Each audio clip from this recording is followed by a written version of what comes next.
Welcome back children in our online lecture. Class 4th subject is science and topic our organ system.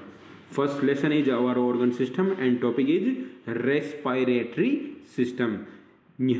अब आज क्या देखेंगे अपन respiratory system में आपको nervous system, circulatory system, muscular system and skeleton system के बारे में पढ़ा चुका हूं, उनको आप प्रीवियस वीडियो में देख लीजिएगा। अब आज देखते हैं अपन कौन सा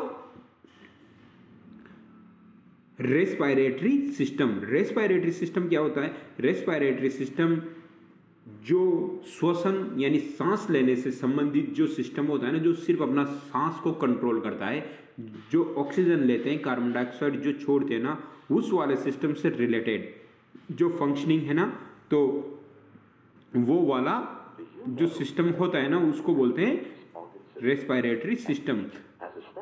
अब let us learn about the various organ systems of the body. First, we have the respiratory system. पहला है रेस्पिरेटरी सिस्टम, Digestive system. उसके नीचे digestive system, Circulatory system. Circulatory system, Nervous system. Nervous system, Skeletal system. Skeletal system, Muscular system. Muscular system और last one is excretory system. अब ये जो total 7 system है, जिनमें से अब अभी अपन देखेंगे रेस्पिरेटरी सिस्टम। अब रेस्पिरेटरी सिस्टम देखिए, ये है आपका respiratory system. From the air around us. अब रेस्पिरेटरी सिस्टम 3 चीजों से मिलकर बना होता है। पहला तो होता है नोज, दूसरा होता है wind pipe, third is lungs. सबसे पहले क्या होता है, यहाँ पर वही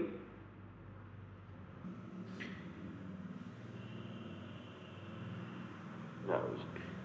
जैसे ही ब्रीथ अंदर आएगी, Then the air passes through the ये windpipe. विंड पाइप के थ्रू और ये लंग्स में चली जाएगी। कहाँ तक पहुंच जाएगी?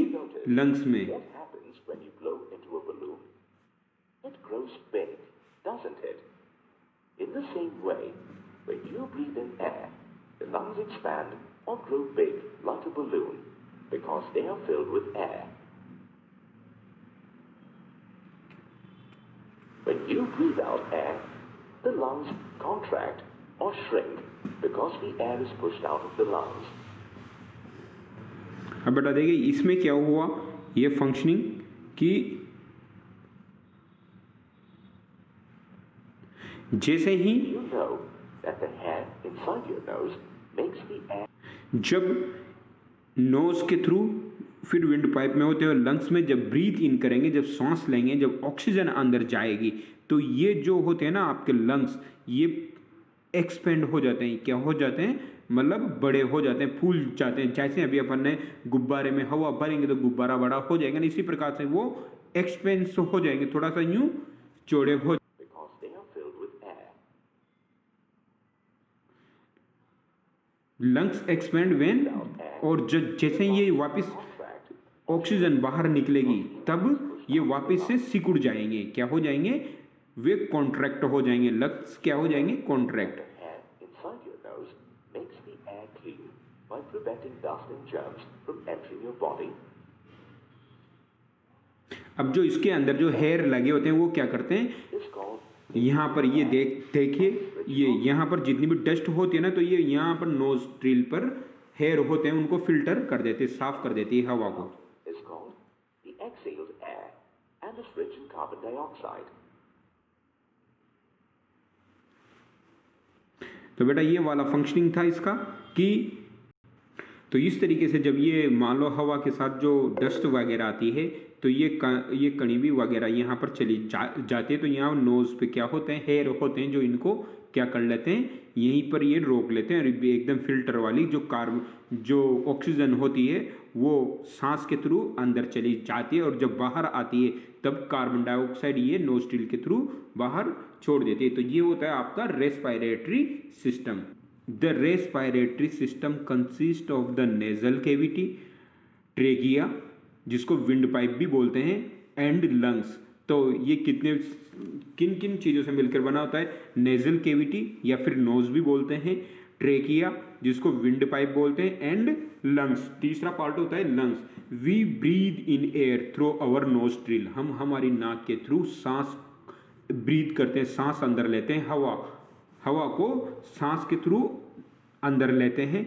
It then goes to the nasal cavity, ये कहाँ पर जाता है, नेजल कैविटी में, जो नासिक तंत्र होता है ना, इसके बाद नाक के ऊपर जो लगा होता है नेजल कैविटी बोलते हैं।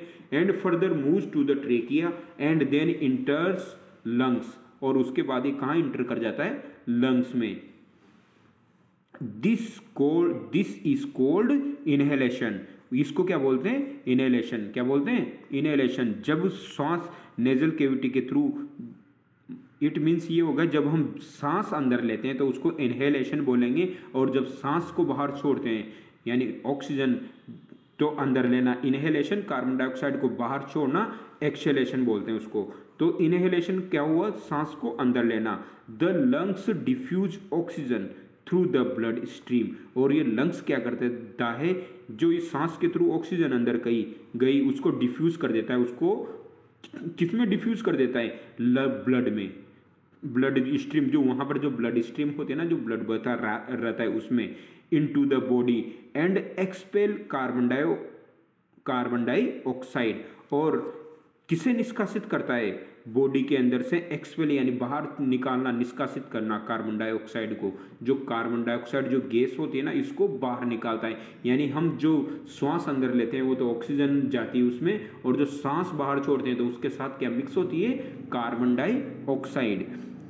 फ्रॉम द लंग्स, लंग्स के द्वारा air full of carbon dioxide goes to trachea and is released through the nostril, जो एयर होती है जिसमें कार्बन डाइऑक्साइड मिक्स होती है वो ट्रेकिया के थ्रू,